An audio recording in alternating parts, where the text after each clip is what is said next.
আমরা আল্লাহ পাকের কাছে কি চাইব? আফিয়ত। অর্থ আরবি কিছু ভাষা আছে, সেটার অর্থ একটা আনুমানিক একটা অর্থ দেওয়া যায়, একটা আইডিয়া দেওয়ার জন্য। আফিয়ত অর্থ, আয় আল্লাহ রোগ থেকে মুক্তি দেন, ঋণ থেকেও মুক্তি দেন, ঘরে ঝগড়াঝাটি থেকেও মুক্তি দেন, বাচ্চা কাচ্চা অসভ্য না হয় এইরকম থেকে হেফাজত করেন। আয় আল্লাহ আমার ব্যবসা বাণিজ্যে বরকত দেন, আয় আল্লাহ সুস্থতার জীবন দেন, যথেষ্ট পরিমাণে এলেম দেন, আমলওয়ালা জিন্দিগি দেন, মানুষের মুখে প্রশংসা দেন, শত্রুতামি থেকে হেফাজত করেন। আল্লাহ এত কিছু কি বলা যায়? আল্লাহ সহজ মৃত্যু দেন, আয় আল্লাহ আশপাশ বন্ধু বান্ধব তারা যেন কেউ আমার সঙ্গে গাদ্দারি না করে, এর থেকে হেফাজতে রাখেন। রব্বুল আলামিন বলতে গিয়ে এক দুইটা ছুটে যাবে। আরও কত কিছু আছে, এত কিছু দরকার নাই, তুমি আমার কাছে বলো, আয় আল্লাহ আফিয়তের জিন্দিগি দান করেন। সুবহানাল্লাহ।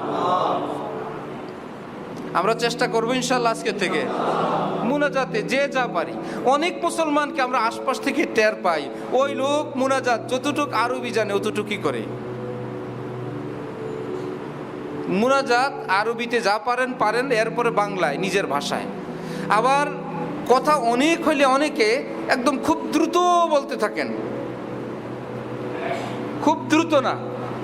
হাদিস শরীফে মুনাজাত জবানের সাথে অন্তর কথা বলবে এট এ টাইম, যে আমার মূলত এই কথা উচ্চারিত হচ্ছে আমার অন্তর থেকে, সেটা স্পিকারের মতো বাজতেছে আমার জবানে। হে আল্লাহ, এটা আমার মুখের কথা না, আমার অন্তরের কথা। অন্তর দিয়ে দোয়া করা চাই। নাম্বার 2, মুনাজাতে একটা শব্দ একবার বলা যথেষ্ট না। ফকির কি একবার চায় না অনেকবার চায়? নবীজি বলেন, ইন্নাল্লাহা ইউহিব্বুল মুলিহিনা ফিদ দুআ, যারা দোয়ার মধ্যে একটা কথা ঘ্যাঙ্গা ফকিরের মতো বারবার বলে, নবী বলেন কি এতে আল্লাহ পাক খুশি হন। সুবহানাল্লাহ। অসন্তুষ্ট হন না খুশি হন? খুশি হন। আল্লাহ আপনি আমারে, আল্লাহ আপনি ফজর পড়ার তৌফিক দেন, আল্লাহ আপনি ফজরে উঠার তৌফিক দেন, আল্লাহ আপনি আমারে নামাজি বানান, আল্লাহ আমার ফজরটা বাদ যায়, আল্লাহ কত ভাষায় কত ভাবে, কোন রকম একবার না।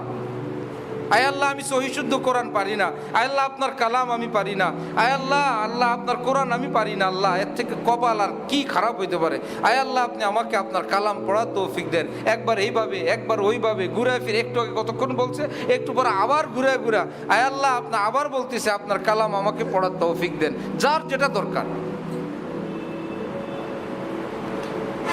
ইসলামের বিধান কোরআনে পাকের তাফসীর অনুযায়ী উদউনি আস্তাজিব লাকুম, আল্লাহ পাকের কোরআনে পাকের আয়াত। আল্লাহ পাক বলেন, তোমরা আমার কাছে দোয়া করো, আমি তোমাদের দোয়া কবুল করব। আল্লাহ পাকের ওয়াদা, আমি তোমাদের ওয়াদা কবুল করব। উদউনি, তোমরা দোয়া করো। মুফাসসিরিনরা বলেন, বান্দা যত দোয়া করবে সব কবুল, যত দোয়া করবে। কেন? ইন্নাল্লাহা লা ইউখলিফুল মিআদ, ইন্নাল্লাহা লা ইউখলিফুল, আল্লাহ ওয়াদা খেলাপ করেন না। কোরআন শরীফে বলছেন দোয়া করো আমি কবুল করব, তিনি কবুল না করার কোনো উপায় নেই।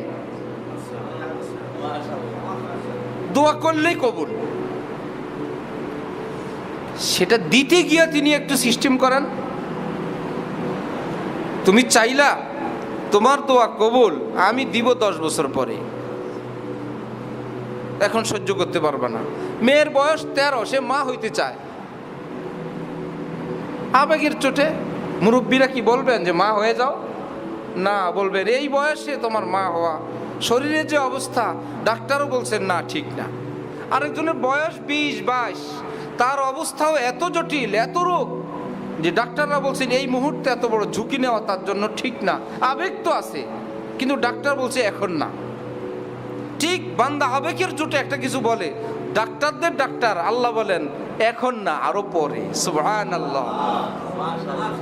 দোয়া কবুল 10 বছর পরে দিব, দোয়া কবুল 20-50 বছর পরে দিব, দোয়া কবুল তোমারটা তোমার সন্তানই দিব। সুবহানাল্লাহ।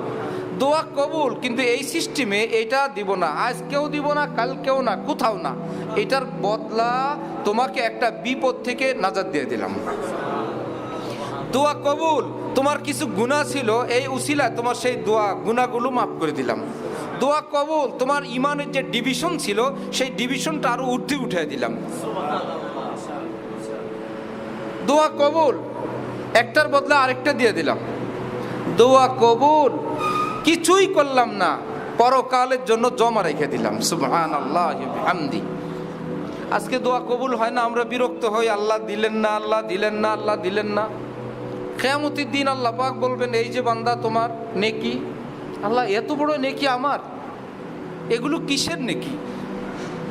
আল্লাহ পাক বলবেন, দুনিয়াতে তুমি দোয়া করছিলা, এটাকে আমি দুনিয়ায় কবুল করছিলাম, কিন্তু সেখানে দেই নাই, আখিরাতের জন্য রেখে দিছিলাম।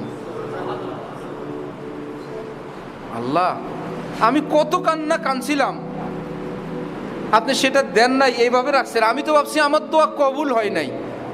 আল্লাহ পাক বলবেন, আমি না বলছি উদউনি আস্তাজিব লাকুম, দোয়া করো আমি কবুল করব।